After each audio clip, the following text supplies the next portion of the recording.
તો નમસ્કાર ગુજરાત, સ્વાગત છે આપનું આજના તાજા હવામાન સમાચારની અંદર। મિત્રો, આજે થઈ છે 27 ઓગસ્ટ 2025 ગુજરાત રાજ્ય માટે બુધવારનો વાર, કારણ કે બુધવારના રોજ ગણેશ ચતુર્થી અને ગણેશ ચતુર્થી એટલે મિત્રો ગુજરાતવાસીઓ થઈ જજો સાવધાન, કારણ કે આજના તહેવાર નિમિત્તે પણ વરસાદ છે એ મન મૂકીને વરસવાનો છે ઘણા બધા જિલ્લાઓની અંદર। હજી તો મિત્રો સાલેબાધાર વરસાદ પડવાનો છે। ભારેથી અતિ ભારે વરસાદ પડવાને લઈને આગાહી પણ કરવામાં આવી રહી છે। અંબાલા પટેલ અને પરેશ ગોસ્વામીએ બંગાળની ખાડીની લો પ્રેશર સિસ્ટમ જે છે એ મજબૂત થઈ ગઈ છે એના વિશેની પણ આગાહી છે જાહેર કરી દીધી છે। આ સાથે અત્યારે અરબ સાગરમાંથી ભેજવાળા પવનો સતત ગુજરાત રાજ્ય તરફ ગતિ કરતા જોવા મળી રહ્યા છે। આમ મિત્રો, વાતાવરણની અંદર પણ સતત ક્લાઇમેટ ચેન્જની અસર જોવા મળી રહી છે, જેના ભાગરૂપે અત્યારે મધ્ય ભારતના વિસ્તારોની અંદર એક લો પ્રેશર સિસ્ટમ છે એ બની છે। આ લો પ્રેશર સિસ્ટમની સાથે મિત્રો ઉત્તર ભારતમાં પણ એક સિસ્ટમ બની છે અને અત્યારે મુંબઈ મહારાષ્ટ્ર બોર્ડર લાગુના વિસ્તારની અંદર પણ એક સિસ્ટમ બની ગઈ છે। હવે માત્ર જે વરસાદ પડવાનો છે એ મિત્રો ગુજરાત રાજ્ય ઉપર ચોમાસાની આગાહી સ્વરૂપનો વરસાદ નથી।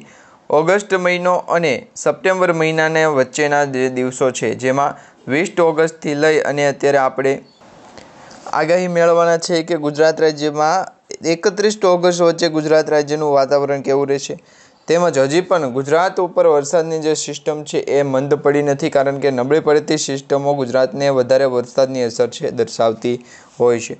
અત્યારે જે વરસાદનું જોર જોવા મળી રહ્યું છે એ આવનારા દિવસો માટે છે ભયંકર સાબિત થઈ શકે છે, કારણ કે અત્યારે જે વરસાદી સિસ્ટમનો ઘેરાવો છે એ વરસાદી સિસ્ટમનો ઘેરાવો મજબૂત થયો છે અને ગુજરાતના ઉત્તર ભાગના જિલ્લાઓ સાથે સાથે અત્યારે બનાસકાંઠા, સાબરકાંઠા, મહેસાણા લાગુના વિસ્તારોની અંદર છે લો પ્રેશર સિસ્ટમનો એરિયા બન્યો છે।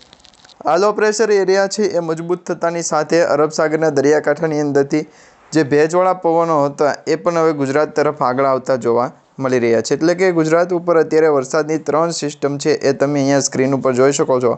એ પ્રમાણે 3 સિસ્ટમ બની છે।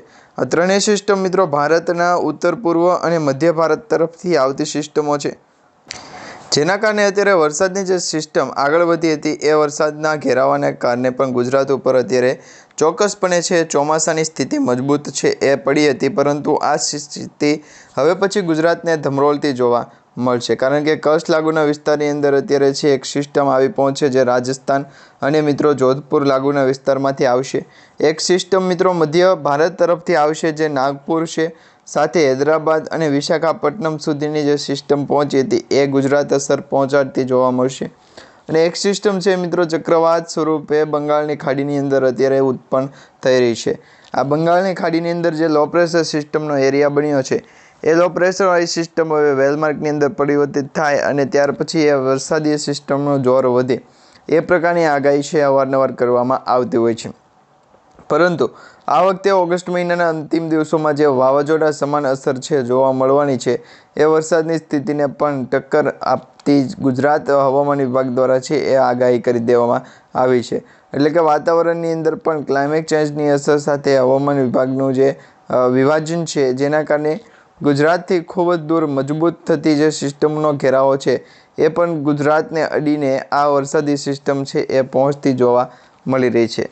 આમ જોવા જઈએ તો અત્યારે લગભગ દરેક જિલ્લાઓમાંથી વરસાદનો ઘેરાવો છે એ ઉઘાડ પટ્ટો થતો જોવા મળી રહ્યો છે, પરંતુ ગુજરાત રાજ્યના દક્ષિણ જિલ્લા અને સૌરાષ્ટ્રના ઉત્તર પૂર્વના ભાગ વચ્ચે હજી પણ અમુક જિલ્લાઓની અંદર વરસાદી સિસ્ટમનો ઘેરાવો છે એ મજબૂત થવાનો બાકી છે। તો આ પ્રકારે અત્યારે અંબાલા પટેલે આગાહી કરી દીધી છે। હવે પરેશ ગોસ્વામી દ્વારા જે આગાહી કરવામાં આવી છે એ સૌપ્રથમ તમને જણાવીએ તો પરેશ ગોસ્વામી દ્વારા જે આગાહી કરવામાં આવી રહી છે વેધર એનાલિસિસની આગાહી છે। ગુજરાત રાજ્ય ઉપર વરસાદનું જે મોટું સંકટ છે એ પણ જોવા મળી શકે છે। વરસાદી સિસ્ટમનો ઘેરાવો મજબૂત થાય તે પહેલાં ગુજરાતના દરેક જિલ્લાઓની અંદરથી જે અપડેટ આપવામાં આવ્યું હોય એ અપડેટ આપી દેવામાં આવશે। એટલે કે ગુજરાત રાજ્ય ઉપર વરસાદની જે સ્થિતિ છે એ મજબૂત ન હોય, પરંતુ વરસાદી સિસ્ટમનો ખોરાક જે બન્યો હોય એ અથવા તો જે પણ વેધર એનાલિસિસની આગાહી પ્રમાણેનું અપડેટ છે એ હજી પણ છે એ વિકસિત થઈ ગયું છે। એટલે કે ગુજરાત રાજ્ય ઉપર હજી પણ કોઈ પણ પ્રકારની જે છે ઓથોરિટી દ્વારા જે પણ ભૂલ તપાસની કરવાની બાકી રહી ગઈ હોય એમના દ્વારા છે એ આ પ્રકારની એક ઝેરોક્ષ કોપી આપેલ છે। હવે આ જ ઝેરોક્ષ કોપી ગુજરાત રાજ્યવાસી દર વર્ષે છે એ બદલાવતા હોય છે, જેમાં અમુક સ્થળો ઉપર મોટા પેડ, અમુક સ્થળો ઉપર નાના પેડની જે છે એ અત્યારે ખૂબ જ ડિમાન્ડ જોવા મળી રહી છે. એટલે ગુજરાત રાજ્યનું વાતાવરણ છે એ હજી પણ ચોખ્ખું થશે, કારણ કે અત્યારે અરબ સાગરના દરિયાકાંઠામાંથી જે લો પ્રેશર સિસ્ટમનો ઘેરાવો આવી રહ્યો છે એ લો પ્રેશર સિસ્ટમનો ઘેરાવો મજબૂત થશે અને એના જ કારણે ગુજરાતના ઘણા બધા જિલ્લાઓની અંદર જે વરસાદ બાકી છે એ જિલ્લાઓની અંદર હજી હવે વરસાદ પડશે. અગાઉ પણ જાણકારી હતી કે ગુજરાત રાજ્ય ઉપર વરસાદની સ્થિતિ છે એ મજબૂત થતી નથી, કારણ કે અરબ સાગરમાંથી ભેજવાળા પવનો છે એ ગુજરાતના દરિયાકાંઠાના વિસ્તારો સુધી પહોંચતા નથી, કારણ કે આ વરસાદી સિસ્ટમનો ઘેરાવો મજબૂત હોય અને હવાના દબાણ છે એ નબળા હોય છે. પરંતુ જ્યારે પસિફિક હિન્દ મહાસાગર તરફથી આવતા જે લો પ્રેશરવાળા સિસ્ટમો છે એ સિસ્ટમોના ઘેરાવાના કારણે પણ વધારે પડતી અસર છે એ ગુજરાતના દરેક લોકો પાસે છે માથે પડતી હોય છે. પરંતુ વેધર એનાલિસિસની આગાહી પ્રમાણે ગુજરાત રાજ્ય ઉપર હજી પણ 2 થી 3 દિવસ માટે વરસાદી સિસ્ટમનો ઘેરાવો છે એ મજબૂત નથી થયો. પરંતુ તે પછી તમે અહીંયા સ્ક્રીન ઉપર જોઈ શકો છો એ પ્રમાણે 27 અને 28 ઓગસ્ટ પછી ગુજરાત રાજ્ય ઉપર વરસાદની સ્થિતિ છે એ હજી પણ ભયંકર છે એ સાબિત થશે અને ઘણા બધા જિલ્લાઓની અંદર જ્યાં વરસાદ નથી પડ્યો એ જિલ્લાઓની અંદર પણ વરસાદ વરસવાનું શરૂ થઈ જશે. ગુજરાત રાજ્ય માટે આ વરસાદની સ્થિતિ છે અત્યારે ઓગસ્ટ મહિનાના અંતિમ દિવસો માટે છે ભારેથી અતિભારે દર્શાવવામાં આવી રહી છે, કારણ કે ઓગસ્ટ મહિનાના અંતિમ દિવસોની અંદર ભારે વરસાદનું પ્રમાણ અત્યારે છે કોઈ દર્શાવતું નથી.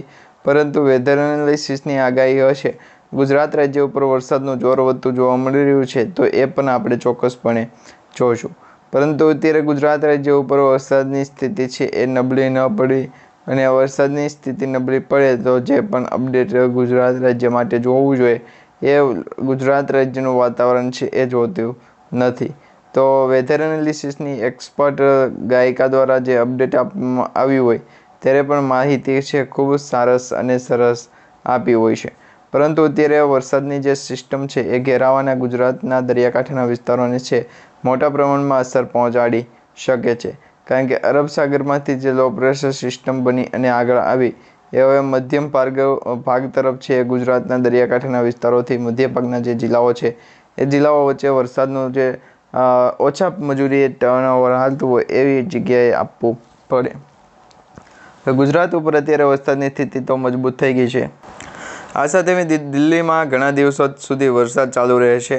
આજે મિત્રો 27 ઓગસ્ટે પણ ઉત્તર દિલ્હી સિવાય અન્ય વિસ્તારોની અંદર વરસાદ છે 24 કલાક માટે શરૂ રહેવાની અત્યારે સંભાવના દર્શાવવામાં આવી રહી છે, એટલે કે આગાહી કરવામાં આવી રહી છે કે ભારત દેશના ઉત્તર પૂર્વીય ભારતના ભાગો વચ્ચે વરસાદનું જોર અત્યારે વધતું જોવા મળી રહ્યું છે. દક્ષિણ ગુજરાત તરફથી આ એક મોટી અપડેટ છે આવી ગઈ છે. હવે મિત્રો વેધર એનાલિસિસની આગાહી તો તમને એ પ્રમાણે માહિતી આપી દઈએ કે ગુજરાત રાજ્ય ઉપર વરસાદી સિસ્ટમના ઘેરાવો અને વાતાવરણની અંદર અમે જે છે એના અલાવા કોઈ પણ નથી, જેને કારણે હજી પણ ગુજરાત ઉપર વરસાદની સ્થિતિ છે મજબૂત બનતી જોવા મળી છે. મિત્રો આજે દિલ્હીમાં ભારે વરસાદ માટે રેડ એલર્ટ આપવામાં આવ્યું. રાજધાની નજીકના નોઈડામાં પણ વરસાદની શક્યતા છે. છેલ્લા ઘણા દિવસોથી દિલ્હી એનસીઆરમાં પણ ચોમાસાના વાદળો છે સતત વરસાદ પડી રહ્યો હતો, એટલે કે ગુજરાત રાજ્ય ઉપર વરસાદની સ્થિતિ છે એ અગાઉ પણ ભાંખી લીધી હતી. હવે આવનારા દિવસોની અંદર ગુજરાત રાજ્ય ઉપર વરસાદની સિસ્ટમ છે એ હવે એનડીઆરએફની ટીમ છે એ પહોંચાડી દેશે, એટલે કે દિલ્હી એનસીઆરમાં થઈ અને પછી એનડીઆરએફની ટીમને દ્વારા છે આ માહિતી મળી જશે. પરંતુ એચડીએફસી ટીમ જ્યારે પણ ફોન કરે ત્યારે ડાયરેક્ટ આપવાનું નથી. વેધર એનાલિસિસના અપડેટ પ્રમાણે ગુજરાત રાજ્યના હારની બાદના 24 કલાક પછી વરસાદની ટેવ છે એ વસૂલવા મળવી પડતી હોય છે. ત્યાર પછી ગુજરાત રાજ્ય ઉપર જે પણ લોકો હોય એ ખાસ ધ્યાન દેતા નથી. તો ગુજરાત રાજ્ય ઉપર વરસાદની સ્થિતિ છે હજી પણ નબળું પડી ગઈ છે વાતાવરણ, અને વરસાદી સિસ્ટમનો ઘેરાવો પણ મજબૂત બની ગયો છે, જેના કારણે ગુજરાત રાજ્ય ઉપર રહેવા તેમજ ખાસ ગુજરાત રાજ્યમાં વેધર એનાલિસિસ આગાહી અપડેટ મેળવવા માટે છે એ ખાસ મોટી અસર દર્શાવી પડતી હોય છે. ગુજરાત રાજ્ય ઉપર વરસાદની સ્થિતિને અહીં કોઈ પણ પ્રકારના વેધર એનાલિસિસના એક્સપર્ટો દ્વારા જે પણ માહિતી આપવામાં આવશે એ માહિતીના આધારે જ તમને છે એ દર વખતે ગોતવામાં આવતા હોય છે. પાણી ભરાઈ જશે કેમાં, કારણ કે લોકોને ટ્રાફિક જામનો સામનો કરવો પડી રહ્યો છે. ભારતીય હવામાન વિભાગ અનુસાર દિલ્હીમાં ઘણા સ્થળો દિવસો સુધી છે એ બંધ રહેશે, જેમાં વરસાદની સ્થિતિ અને વરસાદના પૂર્વાનુમાનની જે સ્થિતિ અગાઉ દર્શાવવામાં આવી હતી એ પૂર્વાનુમાનના ભાગરૂપે ગુજરાતનું વાતાવરણ છે ચોક્કસપણે ચોખ્ખું તો રહી ગયું છે, પરંતુ ઔંધથી જે વેધર એનાલિસિસના એક્સપર્ટ છે એમના દ્વારા પણ આ પ્રકારની અપડેટ છે એ કોઈ પણ ખર્ચ કરનાર છે એ પહોંચ ન કરે. તો એના માટે ગુજરાત રાજ્ય ઉપર વરસાદની બેસ્ટ સિસ્ટમ અને ઘેરાવો છે જોવા મળી શકે. તો તમે છે એ વધારે એનાલિસિસનું અપડેટ જણાવી દો. હવે મિત્રો, ગુજરાત રાજ્ય ઉપર વરસાદની સ્થિતિ છે એ મજબૂત ન બને તો વાતાવરણની અંદર ક્લાઇમેટ ચેન્જની અસર છે એ દર વખતે જોવા મળી શકે. એટલે ગુજરાત રાજ્ય ઉપર પણ અમુક દાયો છે, પરંતુ તે પહેલાં વરસાદની સિસ્ટમનો ઘેરાવો મજબૂત બન્યો એ વખતનો પણ જે ટાર્ગેટ છે એ આપેલો હોવો જોઈએ. ગુજરાત રાજ્યો વરસાદીય સિસ્ટમનો ઘેરાવો મજબૂત થઈ શકે, પરંતુ વાતાવરણની અંદર ક્લાઇમેટ ચેન્જની ઘેરાવો છે એ મજબૂત થઈ શકે નહીં. એટલે ગુજરાત રાજ્ય ઉપર વરસાદની સ્થિતિ છે એ નબળી હોય અને વાતાવરણની અંદર અપડેટ મળી હોય તો વાતાવરણ પણ પૂરું કરી જવું પડી શકે. તો અત્યારે જે અપડેટ આપવામાં આવી છે એ અપડેટના મેન એનાલિસિસ અને આગાહીકારો દ્વારા જે અપડેટ હશે એ પણ આપણે માન્ય ગણશું નહીં, જેની દરેક મિત્રોએ ખાસ નોંધ લેવી. અને આવતી 25 તારીખ ઓગસ્ટ વચ્ચે સપ્ટેમ્બર 25 સુધી છે એ વેધર એનાલિસિસ ન વેચાય તો જ્યારે પણ બળ કરવું પડે ત્યારે ગુજરાતવાસીઓ છે એ આ પ્રકારનું વાતાવરણની અંદર બળ કરી નાખે.